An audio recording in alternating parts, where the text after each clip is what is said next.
Dzień dobry moi drodzy. Co prawda nie planowałem w najbliższym czasie wracać na Ukrainę, ale zrobiło się ostatnio popularne stwierdzenie, że kiedyś to były inne czasy, czasy się zmieniają i tym podobne. Dlatego tak się składa, że na Ukrainie jestem, chociaż traktuję ją bardzo jako kraj tranzytowy, ponieważ nie jest moim celem. I zahaczam o takie miejsce, które już miałem dużo wcześniej jako pineskę zapisaną, ponieważ jestem przy takim memoriale, który nazywa się Ból Saliny. A co konkretnie ten memoriał upamiętnia, to opowiem wam za chwilę. 22 czerwca 1941 roku hitlerowskie Niemcy zaatakowały Związek Radziecki. W więzieniach na Kresach Wschodnich znajdowało się wtedy około 40 000 więźniów.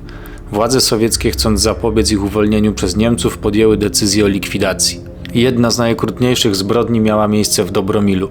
Początkowo NKWD starało się ukryć zbrodnie. Przez pierwsze kilka dni więźniów pojedynczo wyprowadzano z cel do więziennego składu drewna, gdzie zabijano ich uderzeniem ciężkiego młota lub bagnetami. Ciała ofiar wywożono do kopalni soli Salina pod Lackiem i wrzucano do nieczynnego szybu. Ze względu na nieprzeprowadzenie pełnej ekshumacji, sprzeczne relacje świadków oraz brak danych z sowieckich archiwów, liczba ofiar zbrodni w Dobromilu Salinie może być podawana jedynie szacunkowo. Polscy historycy przyjmują, że wynosiła ona około 500 do 1000 osób.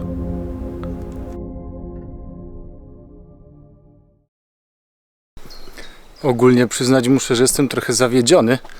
Takich symbolicznych mogił jak tutaj, w zasadzie symbolicznych szybów solnych powinno być tutaj więcej, ale teren jest straszliwie zarośnięty i generalnie ciężko tu cokolwiek znaleźć. Na dodatek tam może dobrze będzie widać na końcu tej alejki, którą się tutaj wchodzi. Kiedyś były chyba jakieś tablice informacyjne, obecnie już ich nie ma. Są tylko te dwie na początku, które widzieliście przy samym wejściu. Więc w sumie to znaję miejsce zaodhaczone, natomiast żeby mnie w jakiś sposób porwało i o, tu może coś widać jeszcze. O. Chociaż pewności nie mam.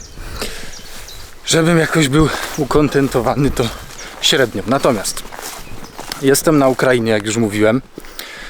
Zahaczyłem sobie o tą miejscóweczkę, ponieważ jest blisko granicy i na poprzednich 2 wycieczkach ukraińskich miałem tutaj podjechać, żeby sprawdzić i nie sprawdziłem, bo zwyczajnie czas mnie gonił. Natomiast ciśniemy sobie w kierunku Truskawca. W Truskawcu zostaję na noc. Po Truskawcu śmigamy mniej więcej w rejony Iwano-Frankiwska, czyli gdzieś, gdzie już byłem, albo bardziej po polsku Stanisławowa, też jak ktoś woli. Tam chciałbym obczaić dwie rzeczy związane akurat z Polską w tym wypadku. Zobaczymy, czy uda się to wykonać. A i jeszcze jedną rzecz związaną z zimną wojną, czyli no jednak dużą częścią, jeżeli chodzi o obszar moich zainteresowań. Następnie śmigamy sobie do Chocimia, ponieważ jak pokazywałem wam Kamieniec Podolski, to widziałem parę osób w komentarzu zawiedzionych, że nie pokazałem Chocimia, więc tym razem zobaczymy sobie też i Chocim. A co dalej? To się dowiecie, ponieważ tak jak mówiłem, Ukraina nie jest moim krajem docelowym, jest krajem tranzytowym, więc reszty dowiecie się wkrótce.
Zajechałem sobie jeszcze po drodze na taką miejscówkę, która jest elementem, jeżeli dobrze pamiętam, Parku Narodowego Beskidów Sokolskich. I miał tutaj kiedyś stać zamek, jeżeli dobrze pamiętam, wybudowany przez chyba Kazimierza Wielkiego. Jeżeli się pomyliłem, to się poprawię. Przypomina mi to ogólnie trochę zamek Troski w Czechach. Podobno tam się da wyjść na górę, więc zaraz zobaczymy, co z tego będzie. Nazywa się to Tustań w ogóle, tak jak widać tam na napisie, który zaraz ominiemy.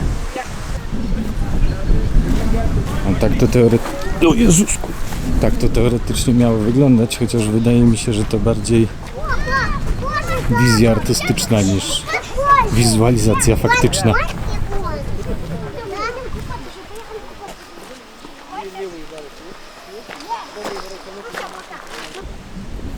Tyrolka dla dzieciaków z tyłu.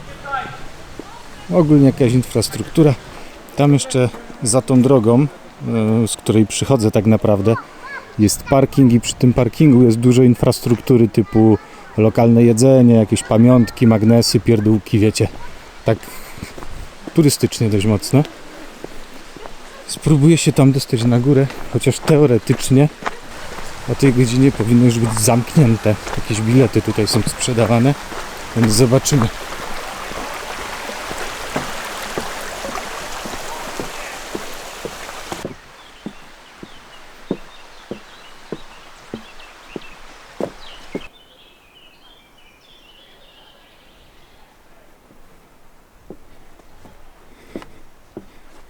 Musicie mi chwilę wybaczyć, bo zmachałem się niebożebnie.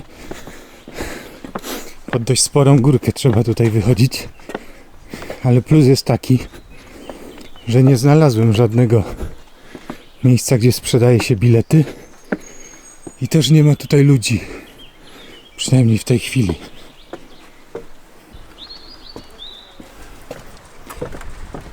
Patrzcie tu jaki klimacik. No naprawdę trochę jak Troski. Tu była chyba, nie pamiętam jak się nazywały te wieże, tam Baba i coś tam chyba. O, a wychodzi się tam z dołu. Tam jak widzicie tą platformę, to koło niej się przechodzi na sam początek.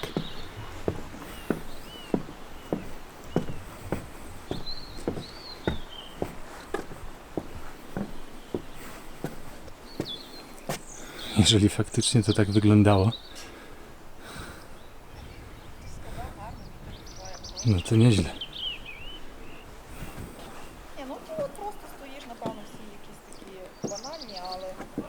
Niestety wychodzi na to, że poza tymi tutaj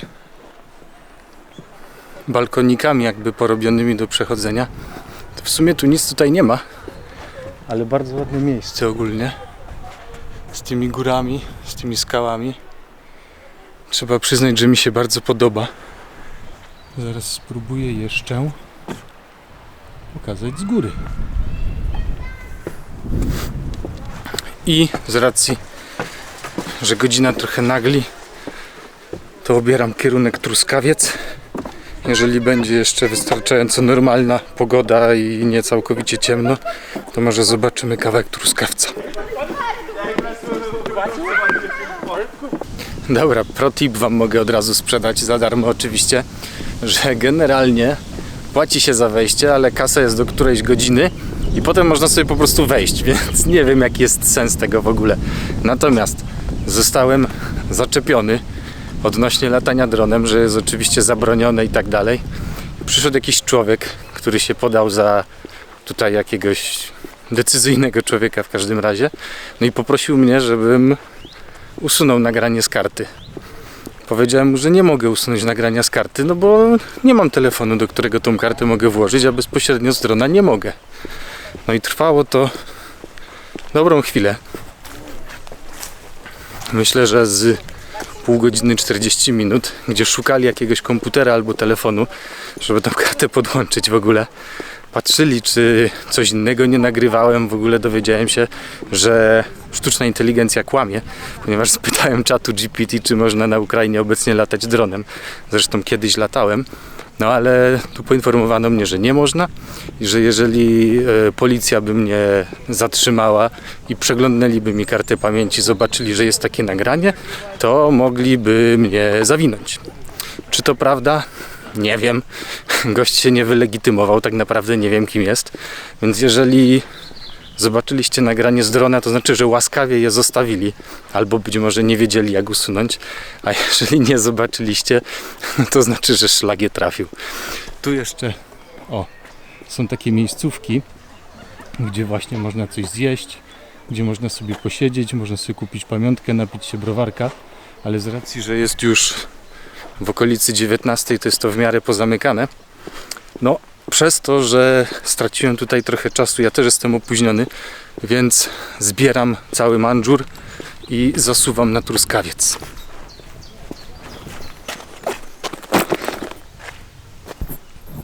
Korzystając z okazji, spróbuję Wam pokazać trochę Truskawca, bo jest to jednak dość turystyczne miasto, jak na ukraińskie standardy. Tym bardziej, że Truskawiec jeszcze za czasów II Rzeczypospolitej, jeżeli dobrze pamiętam, był jednym z bardziej popularnych miejscowości uzdrowiskowych. I chyba nawet przyjeżdżał tutaj Piłsudski. W miasteczku jest pomnik Mickiewicza, który akurat z tym miasteczkiem nie ma kompletnie nic wspólnego.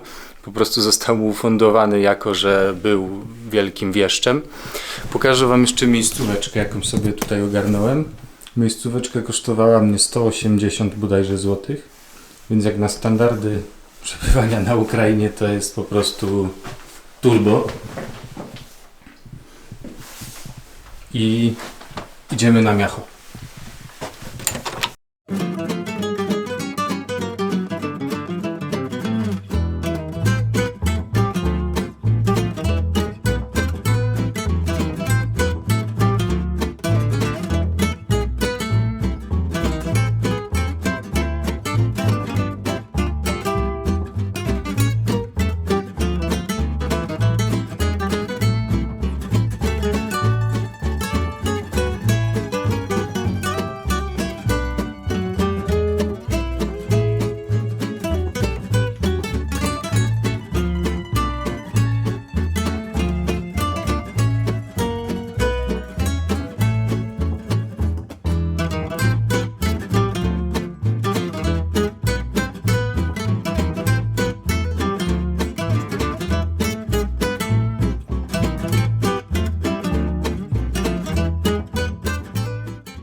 Pogoda to się trafiła trochę jak za karę, chociaż początek dnia był piękny, nawet bym powiedział, że do pewnego momentu było gorąco.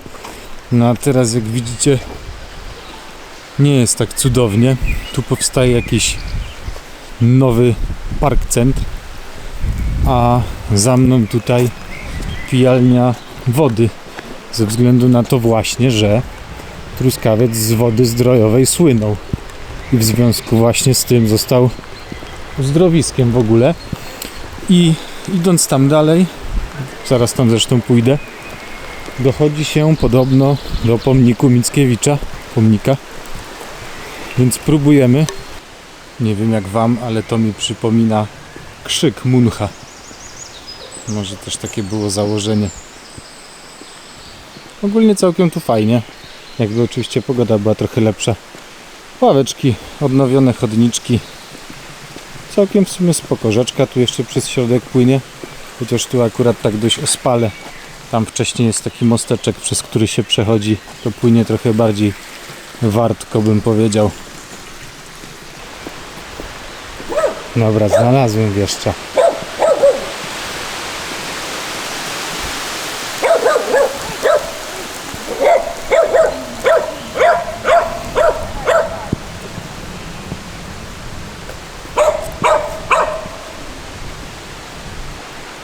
Zabawne, bo idę dookoła.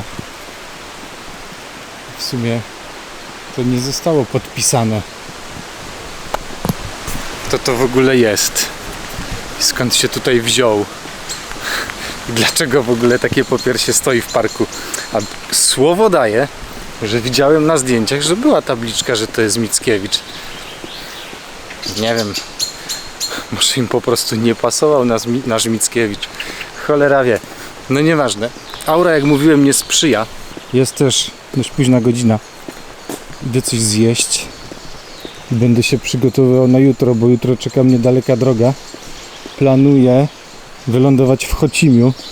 Po drodze jeszcze obczajając parę rzeczy, które nie do końca wiem, czy tak naprawdę da się obczaić.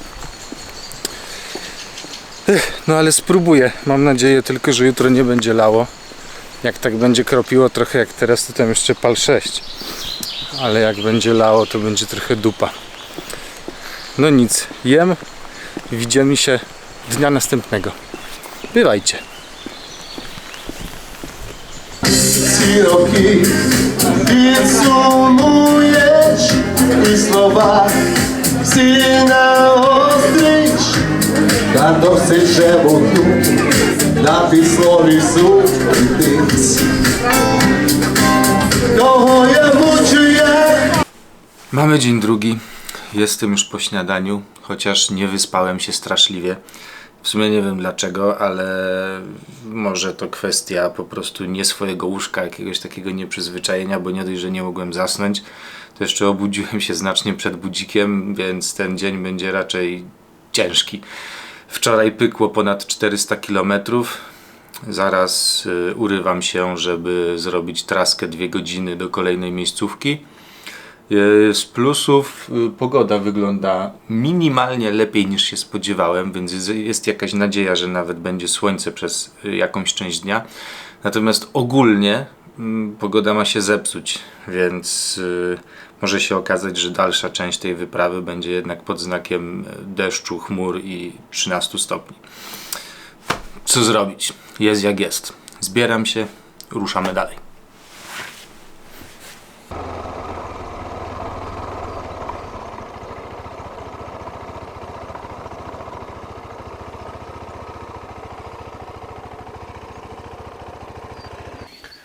No cóż, chciałem Wam pokazać bunkier z czasów Układu Warszawskiego. Tam być może z tyłu za mną widać bramę. No niestety jest to drugie podejście do bunkra Układu Warszawskiego. Pierwsze było na Białorusi, gdzie teren był całkowicie zaorany i zasypany i nie dało się nic zobaczyć. No tutaj jest brama i jest jakiś budynek, gdzie ktoś tego po prostu strzeże w jakiś sposób. Nie wiem, czy jest to teren wojskowy, czy nie. Przed chwilą pytałem pana tu przy takiej drodze, którą się jedzie, z płyt zrobioną, przynajmniej ze 4 km trzeba jechać od głównej drogi. I powiedział mi, że podjechać sobie zobaczyć mogę, ale żebym się tam raczej nie pchał, bo będą mi sprawdzać dokumenty, przytrzymają i finalnie i tak mnie nie wpuszczą, żebym sobie pooglądał. Więc zostaje jeszcze trzecia możliwość ogarnięcia bunkra Układu Warszawskiego i jest to możliwość w Mołdawii. Więc do 3 razy sztuka. Białoruś się nie udała, bo po prostu nie ma. Ukraina, no jak widać, teren jest zamknięty, więc będę musiał tutaj obejść się smakiem i liczyć na to, że uda się w Mołdawii. Tymczasem śmigam dalej, bo jestem w rejonie Iwano-Frankiwska. Zobaczymy sobie jeszcze jedno miejsce i kierujemy się cały czas na wschód. Chciałem Wam jeszcze po drodze pokazać 2 miejsca, które są związane z troszkę nowszą historią Rzeczypospolitej niż Chocim, bo wciąż zmierzam do Chocimia. I jednym z takich miejsc jest w okolicy Stanisławowa pomnik, który tutaj się znajduje w związku z wymordowaniem przez Niemców w 1941 roku profesorów stanisławowskich. I mamy tutaj właśnie taki memoriał zorganizowany z upamiętniającą oczywiście tablicą. Jest, jak widać, 2011, więc dość nowy pomnik. I ogólnie cały taki, można powiedzieć, kompleks memoriał z zbiorowymi mogiłami całkiem ładnie utrzymane. I jest to również miejsce ze wspólnym mianownikiem do miejsca, które chcę odwiedzić za chwilę. A to dlatego, że tym pomnikiem i tymi mogiłami zajmuje się taki twór jak Fundacja Wolność i Demokracja. Tu mam teraz mały rozbrat informacyjny ze względu na to, że tu jest napisane, że cmentarzem opiekuje się Towarzystwo Kultury Polskiej Przyjaźń, a na stronie internetowej Fundacji Wolność i Demokracja znajduje się informacja, że to oni tym cmentarzem się opiekują, więc w sumie to nie wiem. I w związku z tęże fundacją, o której istnieniu jeszcze niedawno nie wiedziałem, jest jeszcze jedno miejsce, które mnie zaciekawiło. Więc Fundacja Wolność i Demokracja miała być dla mnie wspólnym mianownikiem między mogiłą inteligencji stanisławowskiej oraz tym, co widzicie tutaj za mną. Otóż ta tabliczka pokazuje kierunek na Późniki. Jakbyście nie wiedzieli, o co chodzi. W 2023 roku w Późnikach odkryto zbiorową mogiłę Polaków zamordowanych przez UPA.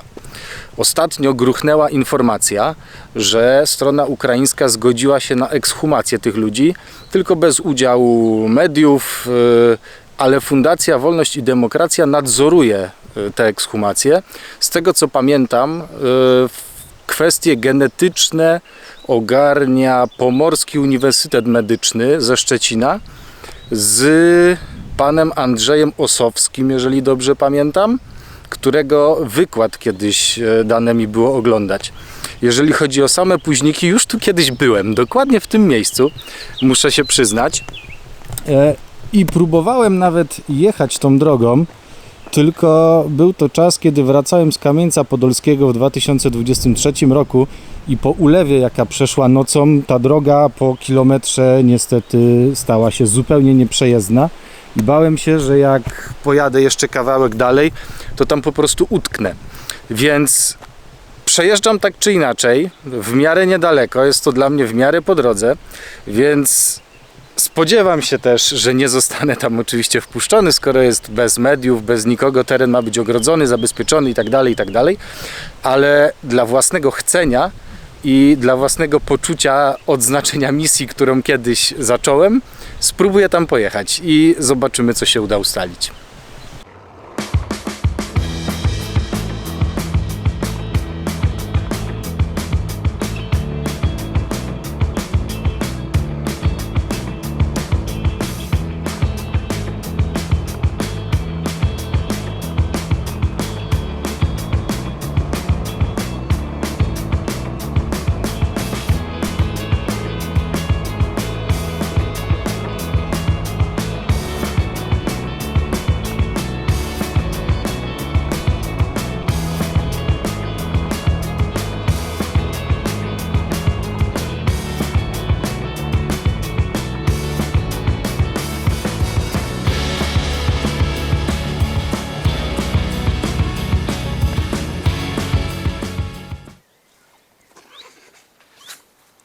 To miejsce, w którym się znajduję, tak naprawdę to jest początek dawnej wsi. Można to zaobserwować na starych mapach. Te zbiorniczki wodne, czy jakkolwiek to nie nazwać, również były obecne, a na tym zakolu rzeczki był kościół i cmentarz.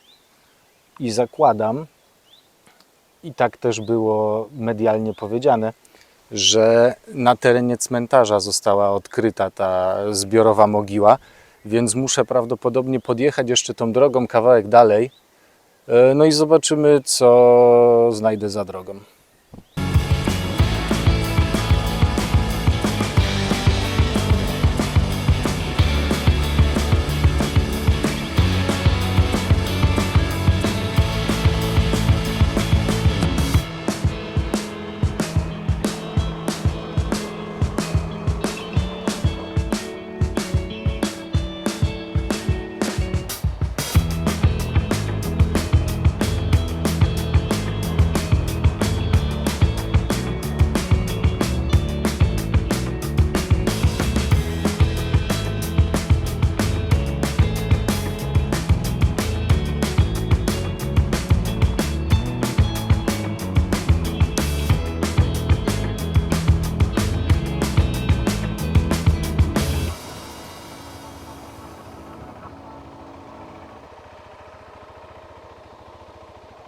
Byłem, zobaczyłem, faktycznie coś tutaj się dzieje, nawet w niedzielę, no bo jest 4 maja, więc jest niedziela.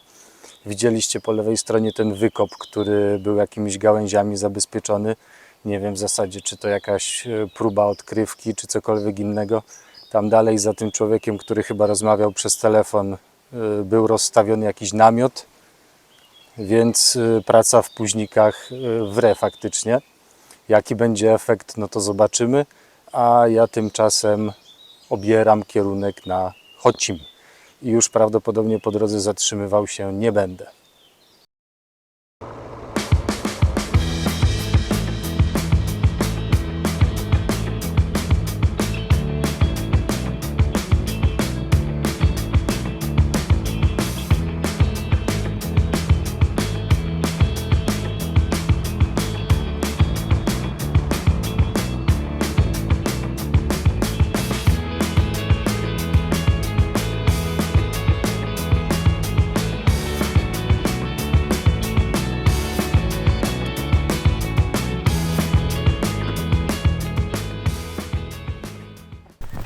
Kurczę, nie ukrywam, że latałbym tu dronem jak wściekły, ale nie chcę się znowu tłumaczyć z jakiegoś nie wiadomo czego, nie wiadomo komu, nie wiadomo przez jak długo. A dlaczego bym tak latał jak wściekły, to wam pokażę, bo widoczek tu jest naprawdę zacny na cały ten kompleks. Z tamtą basztą również bardzo ładnie się prezentuje. No i cały zameczek.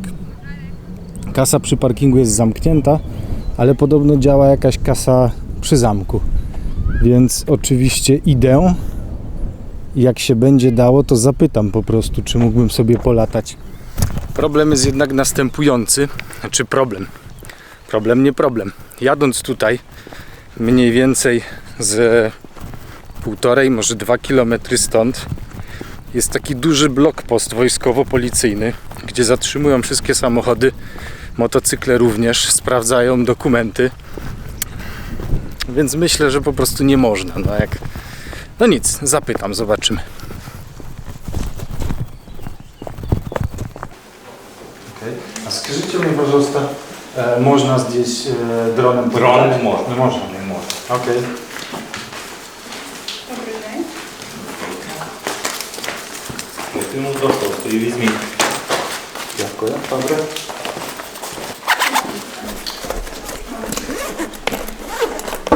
Dziękuję.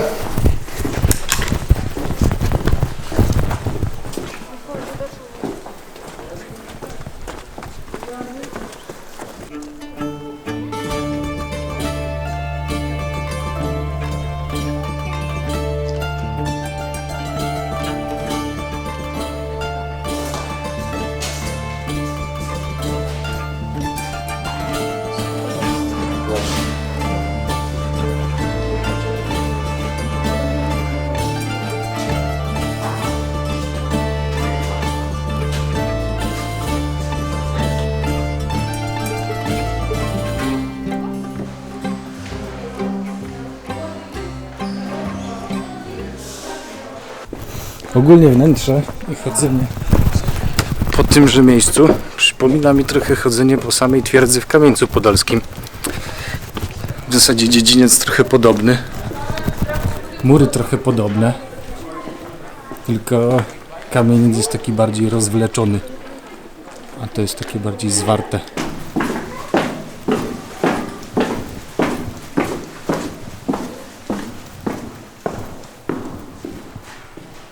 O, jak tu fajnie chłodno. Chociaż jutro pewnie będę za tym tęsknił, że jest ciepło, bo jutro mamy 13 stopni i deszcz.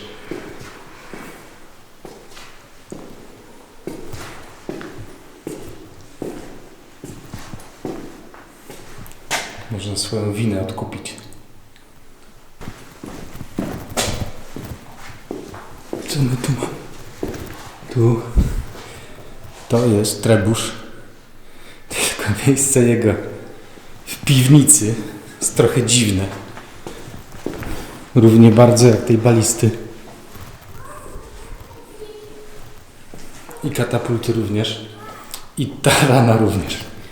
No taką ktoś miał wizję. Tu się chyba gotowało smołę, żeby potem wylewać z murów. Tak, dokładnie. I można wyjść z drugiej strony. A to nie wiem co to. Jakaś bombarda chyba. Tak to mniej więcej wygląda. O, artyleria bombarda. Jeden pies w zasadzie.